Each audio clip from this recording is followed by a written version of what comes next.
Hi, Gemini. Ooh, welcome to your quantum reading. This is for Gemini, Sun, Moon, or Rising.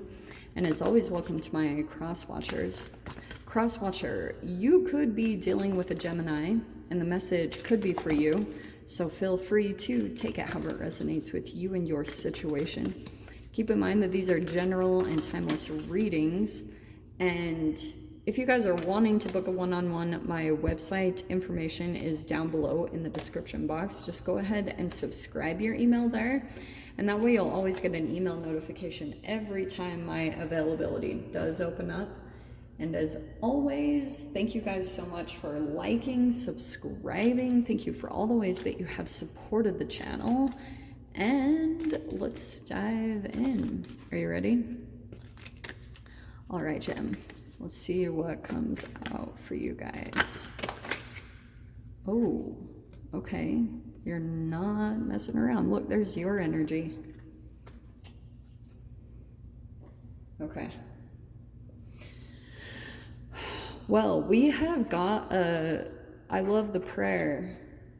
Prayer, don't get too caught up on it. I'm not religious, so chill out. It could be just an intention that you're putting out into the universe, and you might not even totally be knowing it.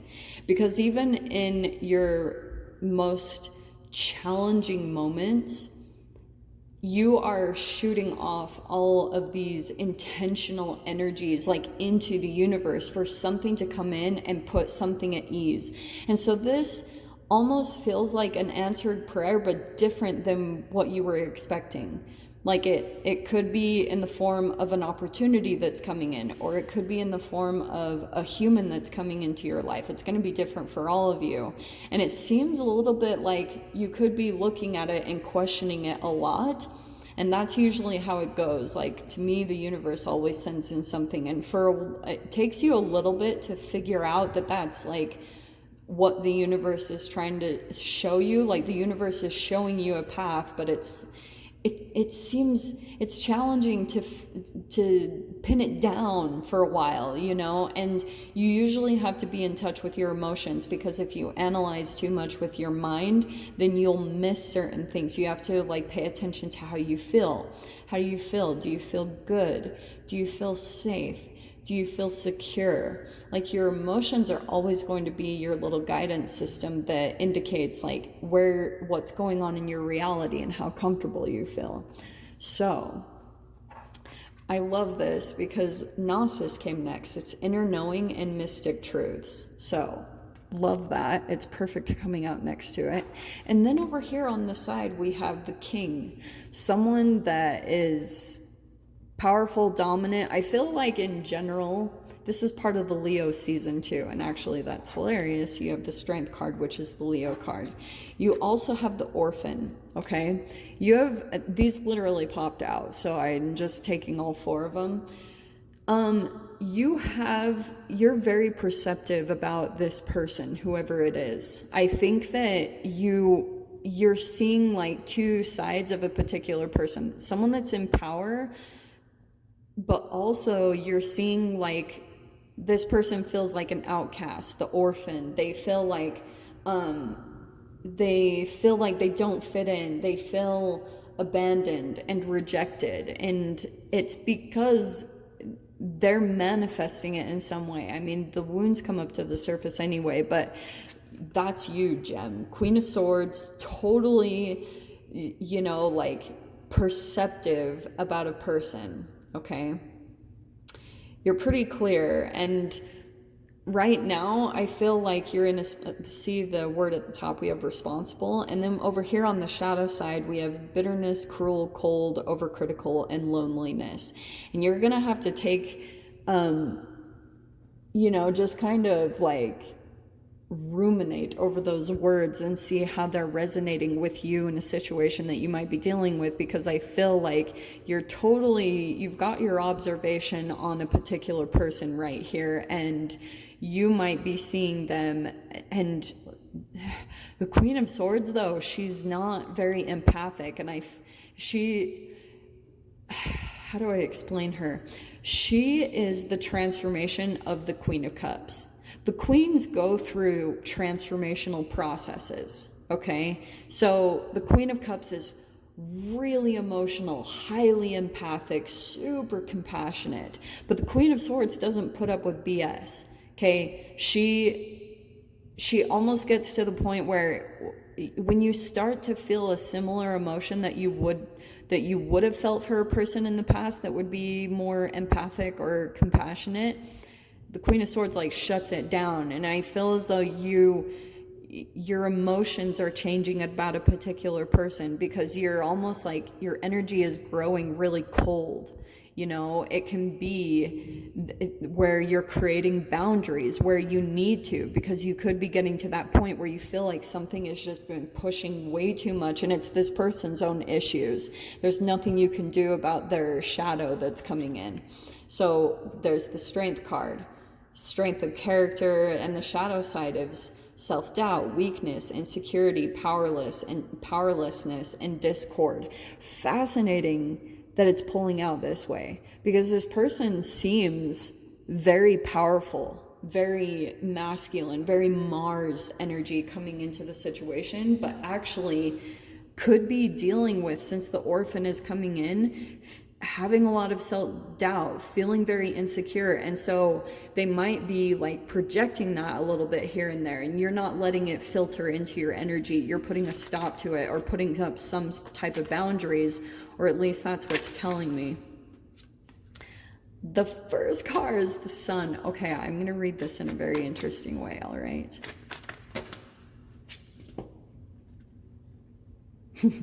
Okay, well, this is really interesting the way that this played out, because we have the Sun here, which is like something really positive coming in, and it's underneath the prayer.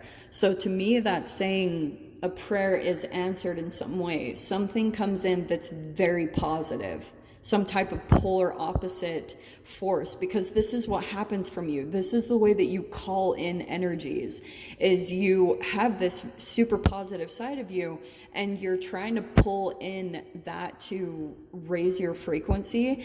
And that's when you're going to start feeling these major differences between this energy and over here, because it's helping you to get more clarity. Because sometimes when you get consumed by this energy and you've entangled too much with this person's shadow and you become a little bit too enmeshed with them, then it's hard to see out of it, because you grow so, like, you become almost one with a person like that.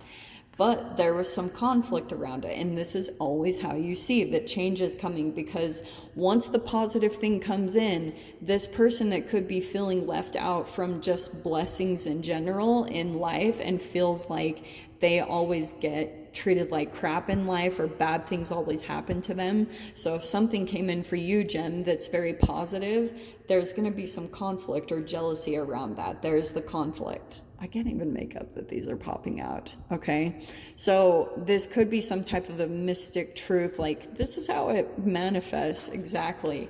And now we see the Knight of Wands. Here's the fire. So I feel like there could have been something. Knight of Wands is a push-pull relationship. It can be love and hate, and I feel like that's what's happening right now. Knight of Wands is a very fiery, passionate, sometimes an impulsive energy. Knights are on the move. They're always on the go. They go around. They're still not quite stable, okay? And then we have the Eight of Pentacles and the Moon, okay? This is all... The Moon is subconscious stuff. This is all like what's going on in this whole situation, Jem. And if you are being pulled into it, it's talking about your patterns with your own masculine and feminine energies in your life. Because we continue to play out chemical patterns that we grew up with. So that's why when you come across a particular person and you feel extremely drawn to them, it's because their nervous system is structured in a similar way to yours. So it's kind of like a lock and key that's similar to the receptors on your cells. They're like locks and keys. And you look for an energy that fits your own frequency. That's always how you do. Like even when you taste food, you're looking for you have little receptors in your olfactory bulb in your nose that have a specific chemical And so when you smell food, it's the same exact way. Like you smell something and it's a chemical that's fitting into your receptors in a very specific way. You do that with humans. Like that's what pheromones are. And that's why, like, when it comes to this person, you could even have a bit of a weakness. Whenever you're around them, you pick up such like different energies, and the king energy could be the part of you that enjoys that dominance in them, or something very masculine about their energy. But something is shifting in this because the conflict is bringing change. Fives in numerology are all about change. So let's see. Oh, wow. Yeah. So we have a King of Pentacles also entering the mix. Wow, this is really interesting. So that could be a Capricorn, Taurus, Virgo. Don't get caught up on gender. That could be male or female. Okay, this is why it's interesting that how things play out. And then we have the Fool card, which is the very first card in the deck. It's a brand new chapter that's about to start up.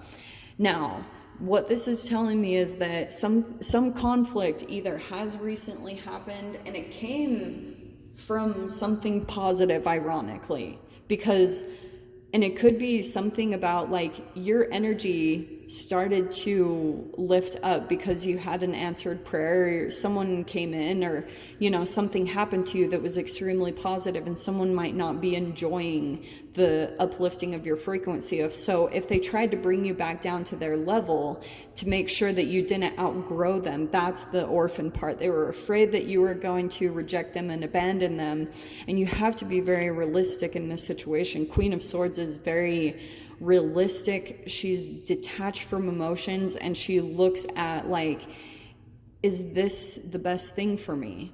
Is this going to keep me hindered and keep me from evolving into this new chapter? Because this is kind of telling me, this Knight of Wands person, what he'll do. There's conflict, there could be a blow up, and then 5, 8 of Pentacles, right? It's kind of like back to work, back to focus, and Moon kind of in this, you can't completely read them. They're covering up some of their energy, and you could be sensing that, like very perceptive about what's going on with them, but they kind of close off in a specific way. And I feel like someone else is coming into the mix here, this King of Pentacles person, but first, in some way, it's opening up a brand new chapter here. Let me grab the door.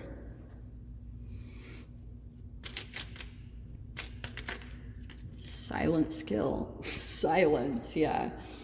I challenge you to unpack your mind in meditation's grace. The soul can unwind. Breathe in, breathe out. Let go of doubt. Yeah, breathe.